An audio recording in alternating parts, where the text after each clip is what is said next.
बाबा तुम्हाला एक प्रश्न विचारू. विचार बेटा. बाबा खाटूश्याम बाबाला खाटूश्याम का बरं म्हणतात? खाटूश्याम नाव का बरं पडलं? प्रश्न छान आहे वेदू तुझा. चल तुला मी महाभारतातली कहाणी सांगतो.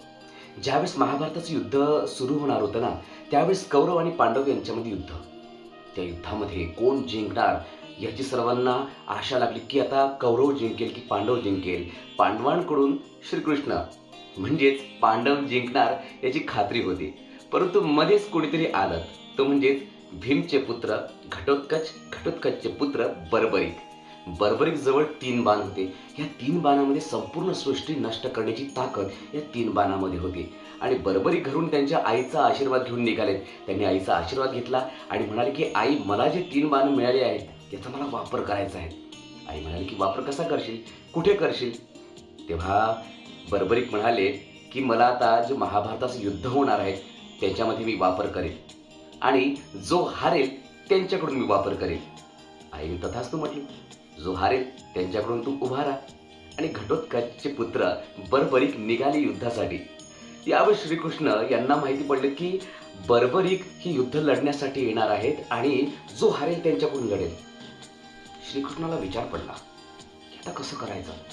जर हा बर्बरिक जो हारला त्यांच्याकडून लढला, कौरव हारत असेल तर कौरव पण लढेल, तर पांडव हरून जाईल, पांडव हरेल, पांडवाचा विनाश होईल, पांडवाची हार होईल. मग अशा वेळेस पांडव जर हरले तर कसं होईल?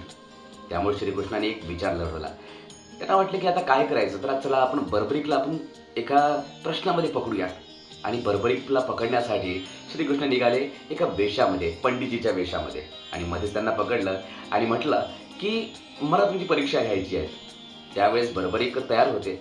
म्हणाले की हे देवता, तुम्ही कोण आहेत मला माहीत नाही, पण सांगा नेमकी काय परीक्षा घ्यायची आहे. आणि त्यानंतर 3 बाणाची ताकद नेमकी काय आहे याची परीक्षा श्रीकृष्णाने बर्बरिकची घेतली. त्यामध्ये ते पास झाले. आणि त्यांना वाटलं श्रीकृष्णाला की आता काही खरं नाही, बर्बरिकला काहीतरी आपल्याला करावं लागेल जेणेकरून हे महाभारताचं युद्ध पांडव जिंकेल. आणि मग बर्बरिकला श्रीकृष्णाने एक वचन मागितलं. बर्बरिक तरी योद्धा, त्यासोबतच दानी. त्यांनी म्हटलं की तुम्ही जे मागता ते मागा, मी तुम्हाला द्यायला तयार आहे. आणि श्रीकृष्णाने एक मागितलं की मला तुझं शीश पाहिजे, म्हणजे तुझं डोकं. क्षणाचाही विलंब न करता तुला माहिती आहे बर्बरिकने आपलं शीश दान केलं. आणि हे बघितल्यानंतर त्यांनी इच्छा प्रकट केली की मला संपूर्ण महाभारताचं युद्ध पाहायचं आहे. आणि श्रीकृष्णाने हो म्हटलं. ते युद्ध पूर्ण त्यांनी बघितलं. त्यानंतर सर्व कौरव नष्ट झालेत आणि पांडवांमध्ये आता विचार सुरू झाला की आता सर्वश्रेष्ठ कोण, कोण जिंकलं? आपण जिंकलो, परंतु सर्वात जास्त योगदान कोणाचं? हे भांडणं सुरू झालेत पांडवांमध्ये. श्रीकृष्ण म्हणाले की भांडू नका.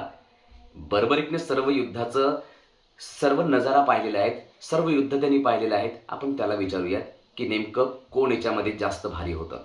आणि मग सर्व पांडवांना घेऊन ते बर्बरिक जवळ आले आणि बर्बरिकला म्हटलं की सांग आता की याच्यामध्ये सर्वात जास्त काम कोणाचं होतं? अर्जुनने विचारलं, सर्वांनीच विचारलं. त्यावेळेस बर्बरिक म्हणाले की मला तर संपूर्ण युद्धामध्ये श्रीकृष्णांचं चक्र आणि श्रीकृष्ण दिसत होते. यामधून हे सिद्ध होतं की भगवान श्रीकृष्ण हे रचयिता होते संपूर्ण युद्धाचे आणि सर्व ठिकाणी तेच होते. श्रीकृष्ण त्यांच्यावर प्रसन्न झाले. त्यांनी म्हटलं की बर्बरिक, तू महान योद्धा तर आहेतच, परंतु तू शूरदानी सुद्धा आहेत, महादानी आहेत तू. मी तुला एक वरदान देतो. जसं जसं कलियुग येईल ना, जसा जसा कलियुगाचा प्रसार वाढेल, तुला माझ्या नावाने ओळखलं जातील. मी तुला एक वरदान देतो.